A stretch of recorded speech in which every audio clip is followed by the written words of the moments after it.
I am going 6-0 in the division because the rest of the division sucks. This is the best division in football, Tori. Take that step back. We are seeing the true quarterback that he really is, which he is not a very good quarterback. Welcome to the Man Now, where we taking over. It's time to give you them facts. Won't miss a game or two, cause we here for you and we reporting all of them stats. We coming to you live to keep you updated. Broadcast across the country, we the fan favorites. Break the volume to the max and don't nobody touch it. We crossing topics off the list, addressing every subject. So if you ain't got a clue, then you can tune in and give it 24 hours and we back again. Breaking news, new scoops, we the top dogs. From the fields to the courts, we report it all. Buzzer beaters through your speakers, we the ones to call. Trust us for the news if it's got a ball. Giving you the top stories cause we love the turf. Tell a friend to tune in and where you heard it first. Yeah, you're listening to the Man Now. We taking over, it's time to give you them stats. Yeah, you listen to the Man Now. Miss a game or two cause we reporting all of them facts. Yeah, you listen to the Man Now. We taking over, it's time to give you them facts. Turn the speakers up a little loud. Miss a game or two cause we reporting all of them stats. Cause you listen to the Man Now. And what is up, Man Hour Nation? Welcome to Fantasy Football Wednesday, where we answer all your fantasy questions right here live at youtube.com/Man Hour every Wednesday, 8 p.m. East Coast time, 7 p.m. Central time, with the man, the myth, the legend himself, Mr. Tori Anderson. That's a big MR, Mr. That is like Mr. Rogers, Mr. Tori Anderson. What's going on, Tori? I mean, it's a beautiful week to be me. I'm 3-0 in one league. I'm 1 point off of being the top scoring league or the top scorer in that league. Our league, I'm 2-1 and the top scoring team in that league. So I must be doing something right. I must know what I'm talking about a little bit here and there. Yeah, and who is your one loss to? I'm just kind of curious. That would be to the one and only Mr. Buck Nasty. Yeah. Who had an amazing week one. I thought I had that game that one wrapped up. I'm like, I scored 140 points. I'm good. You drop 188 burger on me. I'm like, whoa. And then I haven't break 100 cents. So it is what it is, right? It is what it is. So guys, it is Fantasy Football Wednesday. Tori's here to answer all your fantasy football questions that you might have. Of course, we have some waiver wire stuff to talk about. We are going to talk about some busts, some must-haves, and of course, we got questions from Fantasy Football Discussion Group as well. So, Tori, are you ready to get started, brother? I am ready. Let's do this. I just realized this might be the first time I've ever been on the show and on camera without a hat on. And, Mike, you are sexy, too. I am. Jeez. New haircut. Who this? Who that? Who that over there? Who that over there? Speaking of who that over there, there are some people out there, Tori, that are quickly becoming must-start players in the Fantasy Football League. And week 4, Tori, give me some players that you must start this week. So, and we kind of talked about this a little bit pre-show here. There's a team that we're going to have to kind of start going, these guys might be for real. And no, it's not the Miami Dolphins. It's the Jacksonville Jaguars. Trevor Lawrence is starting to become the quarterback that everybody thought he was going to be. He now is taking that step forward. Granted, they played against a very banged-up Chargers team, but they still dropped 38 on that team. That's still a very good Chargers defense that did lose Bosa. However, still, they dropped 38. This is not your typical Jacksonville Jaguars team. This is a team that is now all of a sudden starting to make us go, we're going to have to take these guys seriously. Trevor Lawrence, slowly and quietly, is probably available in a lot of leagues because who in the right mind was like, yeah, Jacksonville's going to be an offensive juggernaut? Nobody. Yeah. They're turning into that, though. And Trevor Lawrence is slowly becoming a quarterback that if he's not picked up, you might want to pick him up and stash him. Keep an eye on him. Maybe at this point, maybe he's a bye week option, depending on what your quarterback situation looks like. But he's starting to become like somebody that I might pick him up and put him into the game because he's putting up points and he's putting up a lot. And staying in that same theme, I was a huge fan of Travis Etienne this year. I'm like, Etienne's going to come in and bust out. Guess what? It has become Mr. Robinson's neighborhood in Jacksonville. Yeah. One of my gems I got in the late rounds too, James Robinson for the Jacksonville Jaguars right now is showing out, especially in the PPR league. He is showing that he's not giving up that lead in the backfield. He may not be listed as the starter, but he is sure getting the catches and the carries and producing at a bigger rate now than Travis Etienne. He is right now, if you're not starting him, you need to be starting him. And again, I talked to Buck right before this. I made a trade right before we went on the air in my one league, and I actually told the guy, I said, you can have any of my running backs. So in that league, we can't trade first round picks. I said, except for Najee Harris. And I was just like, don't pick James Robinson. Don't pick James Robinson. Don't pick James Robinson. And he's like, I'll do Cordero Patterson for Amari Cooper. I'm like, deal, done. I will do that all day long. He did try to get me to take a bite on Deontay Johnson. I'm like, nope, bigger upside on Amari Cooper, just because he's doing things with a crappy quarterback that once Deshaun gets done with his suspension, will probably do even better, which just in time for the playoffs could be a steal for me on that one. Again, I take a hit losing Cordero Patterson just because of all the receptions and stuff he gets out of the backfield. He is a solid back. But again, I always look towards the future. I've had Brian Robinson stashed on my bench. Again, I talked about it last week. I'm going to talk about it again this week. If you have not, and he is available, he comes back off of IR next week. If you watch the pregame drills and everything else that he was doing already last week, he's ready to go. He will probably step in for the Redskins and be an immediate impact player for them. Yeah, as a Gibson fantasy owner, I hope that is not the case. But you are telling me that I need to pick up Trevor Lawrence right now, right? If he is available in our league, which he is, pick him up, right? He absolutely. He again, week in and week out, all of a sudden he's starting to show who he is. I follow a couple of different things, but one of them is NFL memes, and it's funny, but it's semi-accurate. Was there was a meme that said Trevor Lawrence if he never had Urban Meyer as his coach his first year, and it actually had a picture of Peyton Manning underneath it. Right. So which side note, I don't know if I posted it or not. With his third victory, Doug Peterson is now the fifth winningest coach in the Jacksonville Jaguars history, tied with Urban Meyer.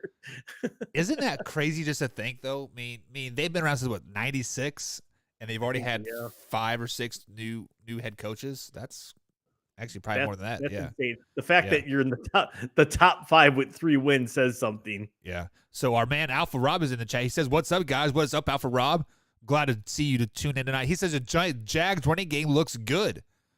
So let me ask you this question, Tori. Let's go off script a little bit here. Since the Jacksonville Jaguars backup running back is doing so well, and you thought Travis Etienne was going to have a coming out party, do you think that running back is still going to be successful, or should I still keep Etienne on my bench just in case something happens? Again, we talk about it almost every week. The handcuff. Injuries happen. Things happen.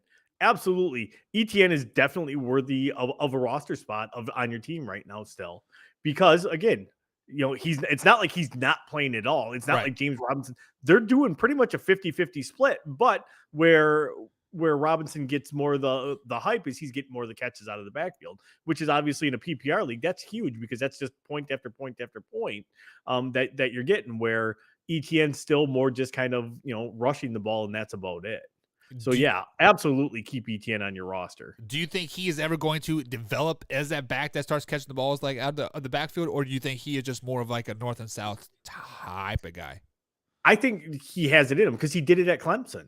He was an out of the backfield running back there. For whatever reason, I don't know if it's just scheme, fit, whatever. Obviously, different systems, players do different things. And right now, the system is kind of geared a little bit more towards James Robinson, where maybe Doug Peterson doesn't feel as comfortable with Etienne in some of those spots. So he puts somebody that's been in around into those spots instead. I'm not saying that it'll never happen, but it might not, and it could. And again, injuries do happen. Coaches, again, we'll talk about confidence in their players. And as he gets confidence in that offense, Doug Peterson's probably going to give him a little bit more of a workload. Right. And we also need to take in perspective, this is technically Travis Etienne's rookie year. Yes, he was rookie last year, but he didn't play a single snap last year. Again, and it's everybody's first year of Doug Peterson's offense. Right. Again, it's a version of the West Coast offense, which is always been known as a very, very difficult offense to pick up and master. Yeah, like the West Coast offense in general was very hard to pick up. Look at Joe Montana and Steve Young, right? It took them a little while to really master that skill. So, are there any other players that you're kind of eyeballing and of like a becoming must-start players? Oh. So they're starting to become a certain wide receiver. And again, I'm going to get called Homer. First of all, I love how you were rubbing your G as Right. like, I feel exactly know which way you're going. You're like, I'm going to be called a homer. I already know it, but you kind of saw his coming out party last week. Romeo Dobbs, he's gaining Aaron's confidence. He went to him 8 times, or actually, I think he went to him 10 times. He had 8 catches, 71 yards, and a score. That bodes well for a rookie, especially in that offense where they usually don't throw to the rookies. Obviously, Aaron really doesn't have much of a choice this year because Sammy Watkins is out. But right now, he's making the case to be that number 2 wide receiver that stretches the field, and they're doing a lot of different Debo type things with Romeo Dobbs right now in that offense. Allen Lazard's going to be the number 1. Just because he's the route runner, he's not the speediest guy in the world. However, you still need somebody to stretch the field. When MVS left for Kansas City, that opened up the spot. Dobbs is taking that spot.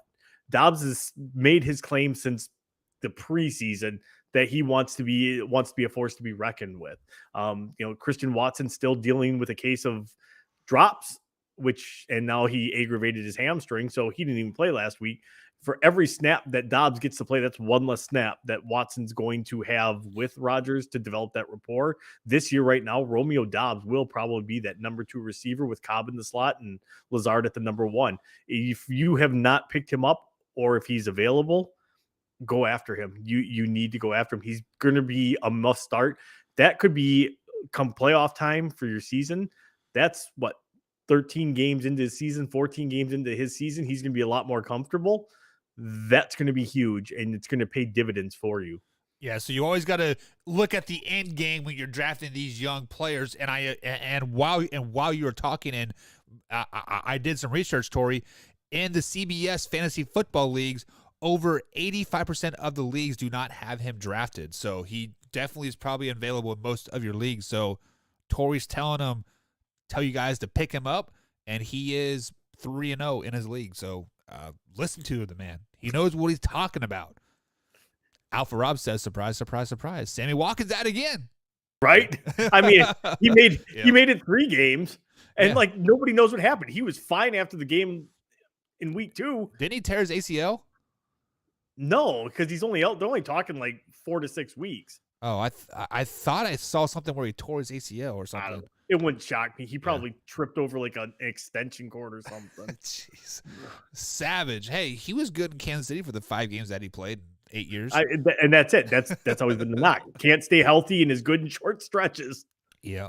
So speaking of good short stretches, Tori, it is Wednesday. Fantasy Football Wednesday. We're here every Wednesday here at 8 p.m. East Coast time. Talk with my man, Tori Anderson, at @man_Tori. You can join our Facebook discussion group, Fantasy Football Discussion.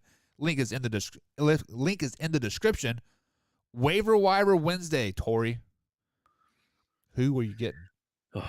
I'm pretty sure everybody and their brother's putting in for this player at this point. But with Montgomery out in Chicago, you better be looking at Khalil Herbert. Khalil Herbert put on a nice little show, and I'm going to almost guarantee he's available in most leagues because most people were like, who's going to be a really good running back this year? Khalil Herbert, because nobody said that. I mean, most people probably were like, with Montgomery. Yeah. I was probably a little bit more optimistic, but it looks like he's going to miss some time. You should be putting in a claim to pick up Khalil Herbert. I have one in. I'm pretty sure I'm not going to get him because I am last in line to get any kind of transaction. So I put in a backup claim for the Vikings defense because I don't like the Bills matchup this weekend. So absolutely, Khalil Herbert, if you can get him, go get him now. So I did some more research there per CBS. 99% of the leagues do not have Khalil Herbert picked up. I guarantee after transactions get done this week, it's going to be available in 60% of the leagues. Yeah. So mean, and just on the flip side of that, the Chicago Bears are only throwing the ball 11 to 12 times a game. So they're running the ball, right? He's going to get his touches, and maybe score you 15, 16, 18 points. Like, you never know. And he's putting up the numbers to back it up. I mean, there's literally no reason not to, just because their offensive line cannot pass block for whatever reason. They are completely suspect, and that's why they're not throwing the ball a ton. I mean, you even saw it when, last weekend in the Green Bay game, they completely abandoned the pass. Yeah, Because like in the last 2 weeks, I think Fields has got like 24 pass attempts or something like that. He was 9 for 11 versus the whatever team they played second. I can't think of it. Was it the Saints? Maybe I can't remember. Packers. They played the Packers or the Packers, and then last week he only threw 12 times. So so 23. Yeah, so he's got 23 attempts in 2 weeks. If that tells you anything about where they feel their pass blocking is, you obviously should be picking up Khalil Herbert, just especially since Montgomery's probably going to miss a couple of weeks. And speaking of players that are banged up and a little bit hurt, Alvin Kamara is a little banged up right now too. You should be, if Mark Ingram is available, he's probably not going to be as readily available in most leagues. I would say he's probably about 50% of the leagues at this point. But still, Kamara's been banged up. Ingram is a great running back when he's not the feature back. Like if he is a split in time back like that, like when they were first together, he was amazing in that role. They fit it well. They could spell each other. Guess what? Nobody ever gets wore out then. And with Kamara being a little bit banged up, absolutely. Like, you should be looking at Mark Ingram. I know I never really looked at Mark Ingram until I'm like, old, getting a little long in the tooth, getting a little bit older. Not real sure how he's going to do. And what does he do last weekend? He was a banger last weekend. Yeah, in a losing effort, because apparently they decided to play the final 3 minutes of the game. Right. So, fun fact is Ingram is the only player to wear 3 different numbers on the same team. Did you know that? Really? Yep. Fun fact. Fact. So Buddy 75P comes with the question here, Tori.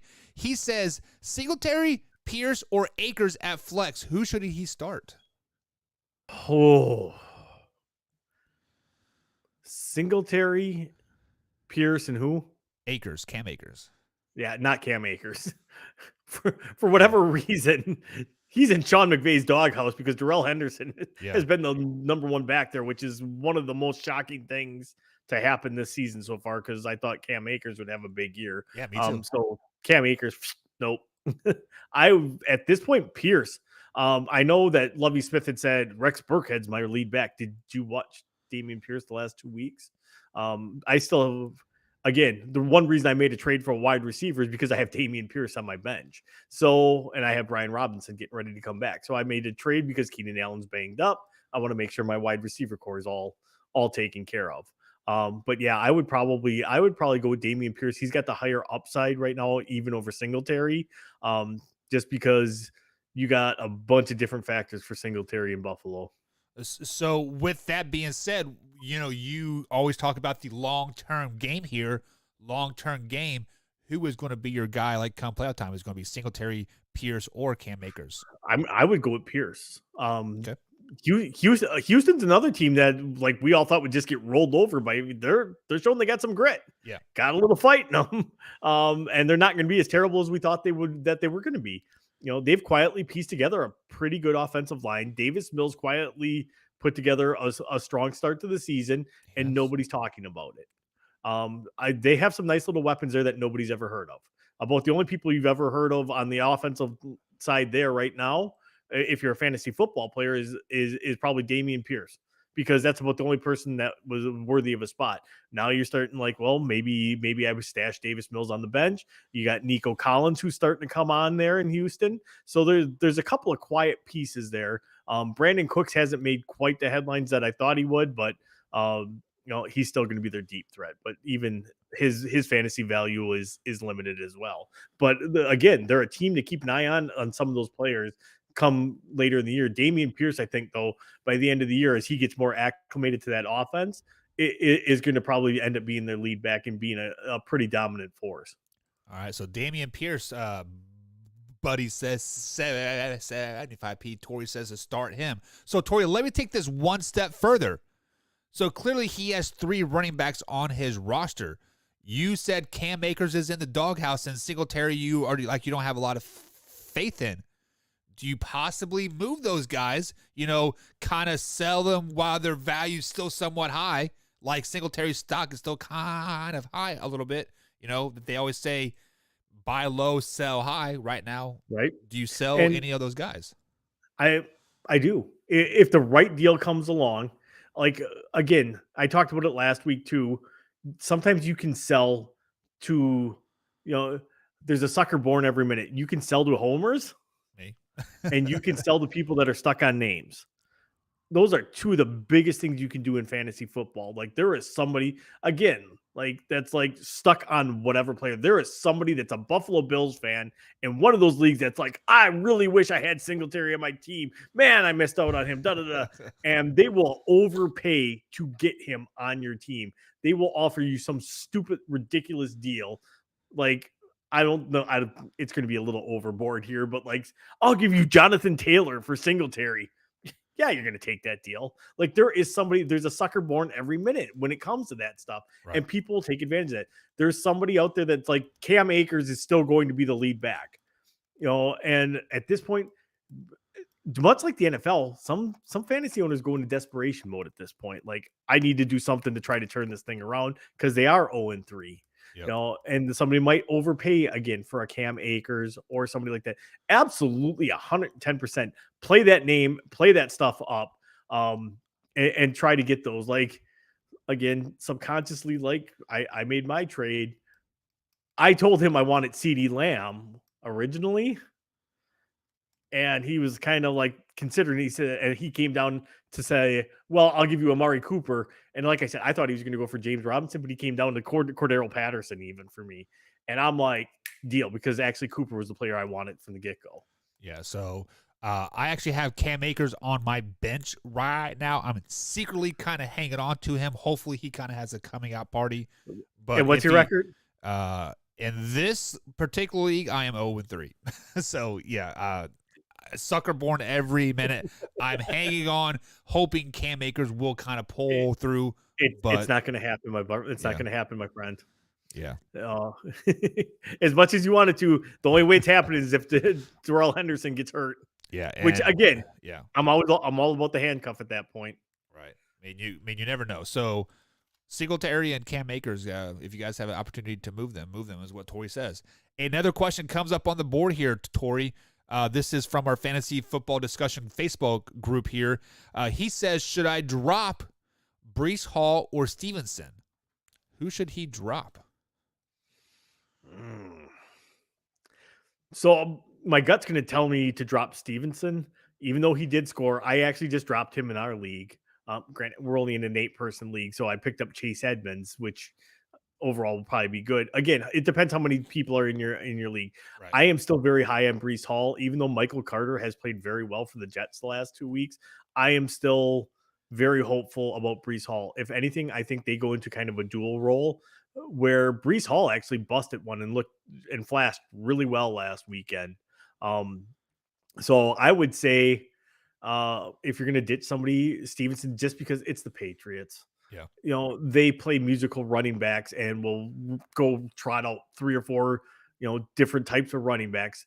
Belichick's a master that way of he learns what that team's weakness is for the running back, and that's who he plays that week. It's literally a gamble every week with the Patriots running back. So I would say your safer bet would be keep Breece Hall on your team because he's going to get guaranteed playing time. So also on the flip side of that coin, Zach Wilson does come back this week. He is listed day to day, but he is scheduled to start Sunday versus the Jets. And I don't know how much throwing he is going to do right off the bat. Are they going to ease him into it, or are they going to run the ball, or so definitely a chance to get some cheap points there, right? Absolutely, because it's been a year since I could say this. Zach is trash. I was waiting on that. I was waiting on Zach is trash. Anybody who has known me has known that I have been on the Zach Wilson is not a good quarterback train since before he was drafted. And I called it. I rescinded my thing on Mac because at first it was Mac and Zach are trash, but then Mac Jones shut me up, and I will own that all day long. Yep. But Zach Wilson has been the quarterback exactly who I thought he would be. So another Facebook question comes out here to Tori. You were just speaking about your Green Bay Packer wide receiver there in Dobbs, but Juan asks, should I drop Elijah Moore or Dobbs? Or Dobbs. How do you say his name? It's Dobbs. Dobbs. It's pronounced Dobbs. No, I think he's actually I think it's DJ Moore. Oh, DJ Moore. That's right. Yep. DJ Moore. Yep. It was DJ Moore. Because I told him Dobbs. I will say Dobbs all day long, just because who would you rather have throwing you the ball? Aaron Rodgers or Baker Mayfield? Right. So at that point, again, there's too many other choices. Like, you still got Robbie Anderson, who's been kind of a disappointment in Carolina so far this year. Right. Probably because he was so anti-Baker Mayfield. He traded there. Baker's like, screw you, I ain't throwing you the ball. But the higher upside, again, is Dobbs. Dobbs is a candidate to potentially win Offensive Rookie of the Year if he keeps gaining Aaron's trust. Again, who would you rather have throwing you the ball? A Hall of Fame quarterback or a former first overall pick that's borderline bust or average quarterback? Who's probably who am I going to trust more? Aaron freaking Rodgers. Aaron freaking Rodgers. Pat that G. There you go. All right, so moving on to the next topic of the night here, Tori. It is fantasy fact or fiction. So I have a list of 5 players here that have kind of shined so far this season, and I want you to tell me if they're going to continue to shine or if it's just kind of a fool's gold type of situation here. The very first player that I have coming up here is Carson Wentz. Carson Wentz is averaging 22.2 points per game, fantasy football-wise. Fact or fiction, he is a diamond this season or a rough? Fiction all the way. He was averaging 31.2 points a game prior to this last week, and his average took a 9-point dip. You saw what happened now when he goes up against a very solid defense. He got lit up. And again, I've always been on the Carson Wentz is overrated train from the get-go. I know that you and BC have had many heated debates about Carson Wentz on the show. So, I am going to say absolutely he is fiction. Do I wish he was fact? Yes, because they have really good receivers. They have, Scary Terry. They've got Curtis Samuel. They've got Logan Thomas at tight end. They've got, Deami Brown, I think, that they drafted last year out of Baylor. And then they have Jahan Dotson too. Like, they go 3 or 4 legit deep at receiver in Washington, but I just don't. Carson Wentz is not going to be that quarterback. He had one good year where he should have won the MVP that year if he not gotten hurt. But it was obviously at the end of the day, it was Nick Foles that took them to the Super Bowl. It was not Carson Wentz. Carson Wentz has not been the same quarterback since then. I'm going to go fiction on him all day long. Is he good for maybe spot starts in fantasy football? Yeah. If he's playing a really terrible defense, he's going to carve him up. But am I going to put him up against some of the top 5 or top 10 defenses in the league? No, not at all. Yeah, and this year in this week, they are playing a top defense in the Dallas Cowboys. So definitely get rid of him 100%.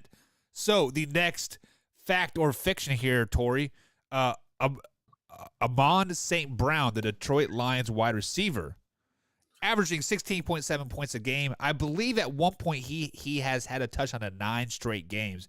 He leads the Detroit Lions with that streak there. So take that into perspective.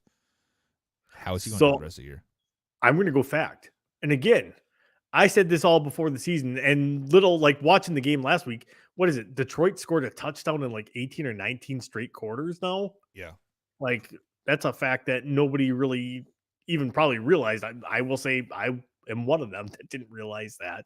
I'm going to go with fact, though, because I'm going to stick to my guns to what I said prior to the season, too, that Jared Goff could have a Jared Goff type season and turn that offense into something special. And I said they have a bunch of receivers you've never heard of. And they're quietly really good. I think Amon-Ra St. Brown is going to be a fact. I know he's a little banged up right now. We'll see how much he actually plays this week, or if they even sit him this week. But again, he is going to be a top 10, maybe even top 5 fantasy football receiver in the coming years. He'll probably be a top 10 this year. And I'm even saying next year, he could end up being a top 5 quarterback or wide receiver. Yeah. And I'll also take this into perspective as well. The Detroit Lions are the 3rd highest average offense this season, points wise. So they're definitely putting up some numbers on fantasy and in real life. So Tori, this one, we have kind of talked about them a little bit. We talked about their offensive side of the ball, but the Jacksonville Jaguars defense, they are quietly the highest scoring fantasy football defense week in and week out. They're averaging 12.2 points per week. Fact or fiction?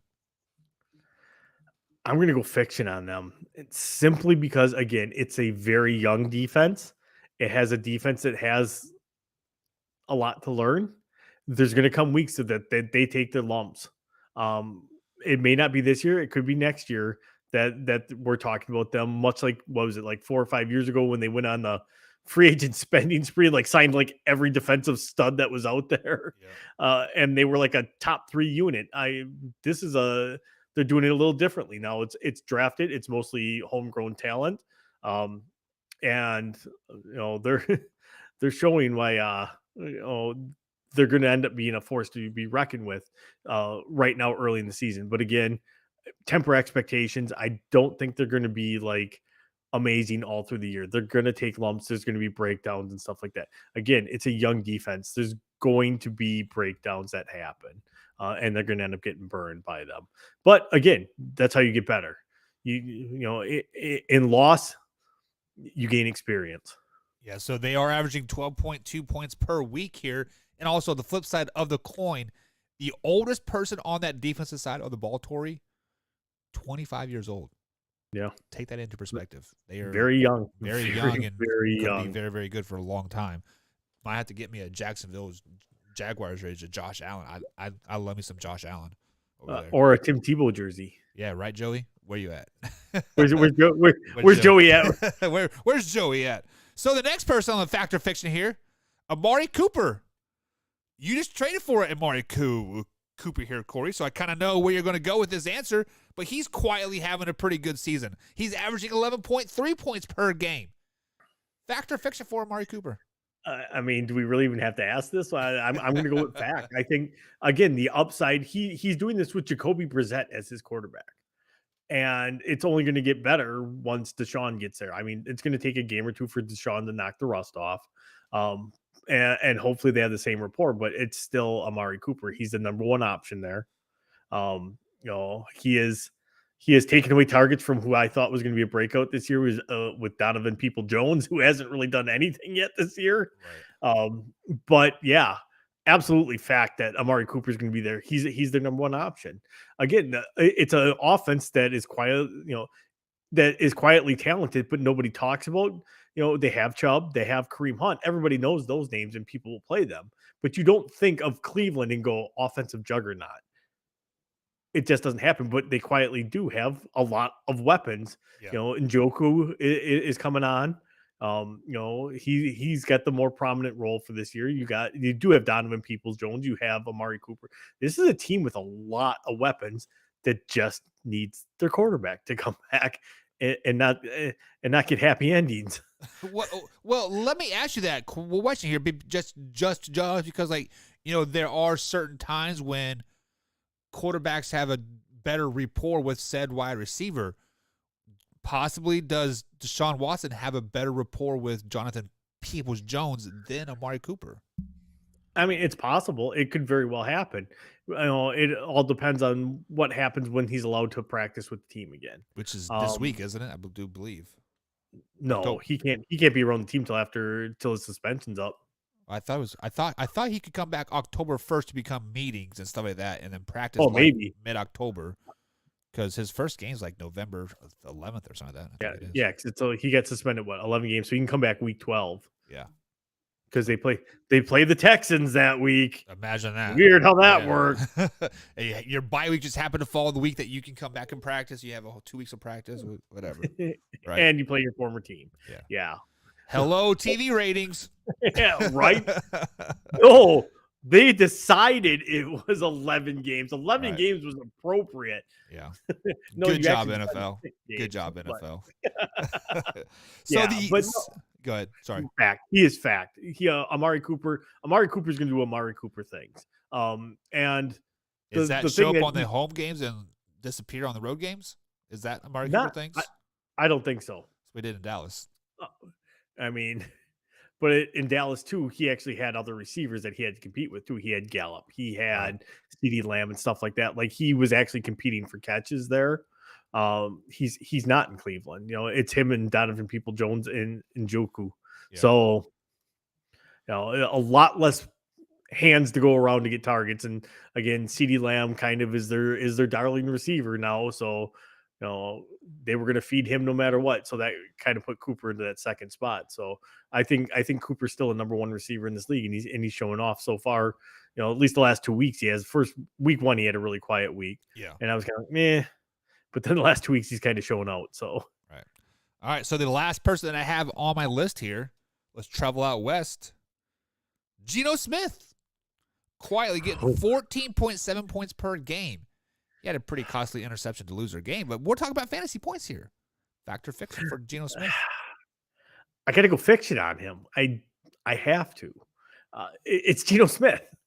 He was a second round pick and got ran out of New York. Granted, I mean, it was New York, and they were not a good football team, and they had no offensive line, and they basically had no intention of becoming a good football team while Geno was there. But even with that, like he had opportunities with the Giants as well too when Daniel Jones was struggling, and he didn't really take full advantage of that either. So I'm going to go fiction with him just because at this point it's probably a little bit more scheme fit for him. As soon as they get a little bit more tape on him, they're going to figure him out, and he's not exactly the type of quarterback that's going to adjust. So they may have written him off and he didn't write back, but I'm writing him off. Yeah. Get him out of town. So would you pick up Drew Lock then? Or no Seattle Seahawks? Or I would stay away from it just because that has the potential to become a revolving door of, well, Geno struggled, so let's go with Drew. Oh, well, now Drew's struggling. Let's go back to Geno. Let's alternate series with him. It has the recipe for disaster. I honestly feel bad for DK and Tyler Lockett because, I mean, you have two of the best receivers in the NFL and you got nobody to throw them the ball. I mean, it's like I said, and Geno's playing off that right now because he does have two of the best receivers in the league. Yeah. You are 100% correct on that, even though I just dropped DK Metcalf. So now he's going to score like 28 points like this week, right? I mean, he had a decent week last week. Yeah, I think he scored 17 points last week, maybe. I'm not for sure. But, yeah, it depends on your league scoring because I think in our league, like he put up 13, which is pretty good for a receiver. Yeah. All righty, guys. So that's going to be it for Fantasy Football Wednesday. Every Wednesday, Tori is here with us answering your fantasy football questions. If you want to get at him, the link is in the description. Fantasy Football Discussion Grit Group in the Facebook page there, or you can hit him up on Twitter at @manhour_Tori. Tori, any closing thoughts before we head out, my man? Follow me on Twitter. Ask me questions on Twitter. As you said, we are on the Fantasy Football Discussion website or on the Facebook page. Ask questions there. I'm here to help you win. Like Jerry Maguire, help me help you. There we go. Help me help you. Show me the That's money. what I'm here for. And that's what I want to do. Show you the money at the end of the year. Show me the money, Jerry. Show me the I money. just asked, when you win your league because you listen to me, I get 50% of the winnings, right? There we go. That's the way it works. Because this is free advice. Nowhere else you get free great advice like this. All right, Tori. There's no such thing as a free lunch. We'll see you next week, man. All right. Have a good week.